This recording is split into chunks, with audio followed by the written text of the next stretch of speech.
مری میں دعا کی طبیعت اچانک سے خراب ہونے لگ جاتی ہے۔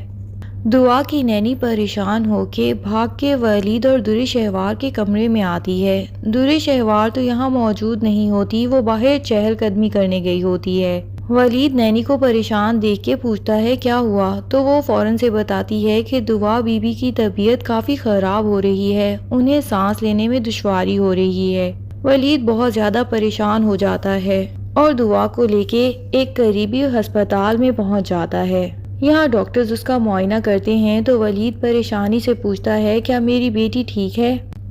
ڈاکٹرز ولید سے پوچھتے ہیں کہ کیا آپ کی بیٹی کے ساتھ پہلے بھی ایسا ہو چکا ہے؟ تو ولید بتاتا ہے کہ جی ہاں، مری آنے سے پہلے اس کی طبیعت ایسے ہی کافی خراب ہو گئی تھی، اسے ٹھنڈ لگ گئی تھی۔ تو ڈاکٹر حیران ہوتے ہیں کہ جب آپ کی بیٹی کی طبیعت خراب تھی تو پھر آپ اسے مری میں کیوں لے آئے؟ الٹا اس کی حفاظت کرتے اور ڈاکٹر نے جو ٹریٹمنٹ کہا تھا اس کو فالو کرتے۔ اب ولید بیچارہ تو شرمندہ ہو جاتا ہے، کیا بتائے کہ اس کی بیوی نے کتنی ضد لگا رکھی تھی، ورنہ وہ تو دعا کو لے کے یہاں آنا بھی نہیں چاہتا تھا۔ بہرحال وہ پریشانی سے ڈاکٹر کو بتاتا ہے کہ ڈاکٹر صاحب مجھے بھی استھما کی بیماری ہے، کہیں میری بیٹی کو یہ بیماری تو نہیں؟ تو ڈاکٹر کہتے ہیں کہ یہ تو کمپلیٹ چیک اپ ہونے کے بعد ہی پتہ چل سکتا ہے، فی الحال تو ایسا کچھ دکھائی نہیں دے رہا، بس بچی کو ٹھنڈ لگ گئی ہے۔ آپ جتنی جلدی پاسبل ہو اسے واپس گھر لے جائیں اور وہاں پہ ہی اس کو مکمل احتیاط کے ساتھ میڈیسنز دیتے رہیں۔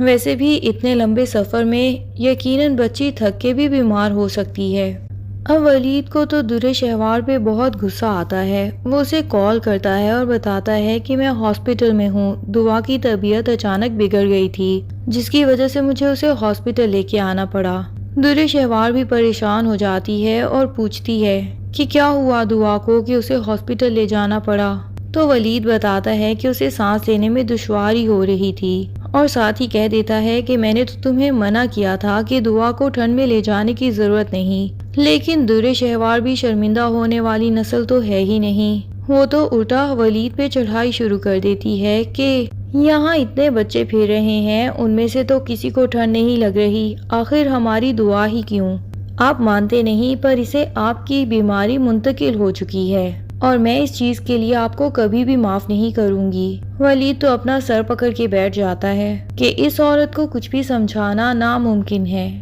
دوسری طرف شہیر بھی ولید کو دعا کے ساتھ جاتا دیکھ لیتا ہے تو اسے اندازہ ہو جاتا ہے کہ دورِ شہوار اپنے کمرے میں اکیلی ہوگی۔ موقع کا فائدہ اٹھا کے وہ سوچتا ہے کہ کیوں نہ میں دورِ شہوار کو اس کے کمرے میں جا کے ہی سرپرائز کروں، لیکن دروازے کے پاس کھڑا اس کی کال پہ ساری باتیں سن لیتا ہے اور دورِ شہوار کی باتوں سے ہی اسے اندازہ ہو جاتا ہے کہ وہ جو میرے سامنے خوشگوار شادی شدہ زندگی گزارنے کا ڈرامہ کرتی ہے وہ صرف ایک دکھاوا ہے، وہ تو اپنے شوہر کے ساتھ بالکل خوش نہیں ہے۔ جس طرح ولید سے وہ بات کر کے اسے اس کی بیماریوں کے طعنے دے رہی تھی، ان سب باتوں سے تو یہی محسوس ہوتا ہے کہ ان کے درمیان کوئی انڈرسٹینڈنگ بھی پیدا نہیں ہو پائی اور دورِ شہوار ولید کو دل سے ابھی تک ایکسپٹ بھی نہیں کر پائی۔ اب تو شہیر کو مزید بہانہ مل جاتا ہے دورِ شہوار کے پیچھے پڑنے کا۔ اسے لگتا ہے کہ اگر دورِ شہوار ولید کے ساتھ خوش نہیں ہے پھر تو میرا مکمل چانس ہے۔ شہیر اس کے بعد دورِ شہوار کو کال کر دیتا ہے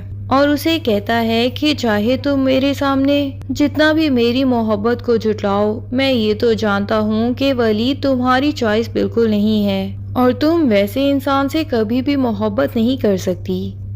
تو میری بات بھی کان کھول کے سن لو، میں ایسے شخص کے ساتھ تمہیں کبھی زندگی گزارنے نہیں دوں گا جس کے ساتھ تم صرف اور صرف سمجھوتا کر کے زندگی گزار رہی ہو۔ دورِ شہوار تو پہلے ہی پریشان ہوتی ہے تو وہ شہیر کو ہی ڈانٹ دیتی ہے کہ میں نے تمہیں کب کہا ہے کہ میری اتنی فکر کرو، اپنی زندگی سکون سے گزارو اور مجھے بھی سکون سے جینے دو۔ اور شہیر سے صاف ہی کہہ دیتی ہے کہ یہ میرا پرسنل مسئلہ ہے، تمہارا مسئلہ نہیں ہے، اور اس کے بعد فون رکھ دیتی ہے۔ لیکن فون رکھنے کے بعد دورِ شہوار بھی اسی بات پہ سوچنا شروع کر دیتی ہے کہ کیا واقعی مجھے ولید سے محبت ہو سکتی ہے یا صرف اور صرف ایک سمجھوتا کر کے اس کے ساتھ زندگی گزار رہی ہوں۔ اور پھر سوچتی ہے کہ واقعی ولید کے پاس اگر دولت نہ ہوتی تو میں آخر اس کے جیسے بیمار انسان سے کیوں شادی کرتی، اور شہیر کتنا ہینڈسم ہے، میں محبت تو واقعی ہی شہیر جیسے انسان سے ہی کرتی تھی۔ اور درِ شہوار یہ بھی سوچتی ہے کہ اگر شہیر کے ساتھ میری شادی ہو جاتی تو لوگ تو ہمیں رک رک کے حسد بھری نظروں سے دیکھتے۔ دعا کی طبیعت جب سنبھلتی ہے تو ولید اسے واپس ہوٹل لے آتا ہے، لیکن درِ شہوار تو بلا وجہ ہی اس کے ساتھ منہ پھلا کے بیٹھی ہوتی ہے۔ ولید خود ہی درِ شہوار کو تسلی دینے کی کوشش کرتا ہے کہ دعا کی طبیعت اب بہتر ہے اور اسے وہ مسئلہ بالکل نہیں ہوگا جو کہ مجھے ہے، لیکن درِ شہوار تو بلا وجہ ولید کو اس کا قصوروار سمجھتی ہے اور اب وہ شہیر سے بھی مکمل طور پہ کانٹیکٹ میں رہتی ہے۔ اور درِ شہوار اب موبائل پہ کچھ زیادہ ہی بزی ہمیشہ رہنے لگی ہے، دن رات میسیجنگ کرتی رہتی ہے۔ ولید بھی اسے اتنی زیادہ دیر موبائل یوز کرتا دیکھتا ہے تو اسے پریشانی تو ضرور ہوتی ہے، لیکن وہ درِ شہوار سے کوئی بھی سوال جواب کر کے اسے مزید پریشان کرنا نہیں چاہتا۔ الٹا وہ تو یہی چاہتا ہے کہ جلد از جلد یہاں سے واپس گھر پہنچ جائیں اور اس کے بعد جب دعا کی رپورٹس آئیں تو وہ بالکل نارمل ہوں، اسے ولید کے جیسی کوئی بھی بیماری نہ ہو تاکہ درِ شہوار کا ولید کے ساتھ موڈ اچھا ہو جائے۔ اب ولید لیٹ نائٹ جب درِ شہوار کو میسیجنگ کرتا دیکھتا ہے تو اس کے دل میں بھی یہ بات آتی ہے کہ کہیں درِ شہوار کسی اور لڑکے میں تو انٹرسٹڈ نہیں تھی، لیکن پھر خود بخود ہی اپنے سوال کا جواب ذہن میں دے دیتا ہے کہ نہیں، درِ شہوار چاہے زبان کی جتنی بھی کڑوی ہے لیکن وہ کریکٹر لیس بالکل نہیں ہے اور نہ ہی میرے ساتھ بے وفائی کر سکتی ہے۔ پر ولید کی یہ غلط فہمی بھی بہت جلد دور ہونے والی ہے،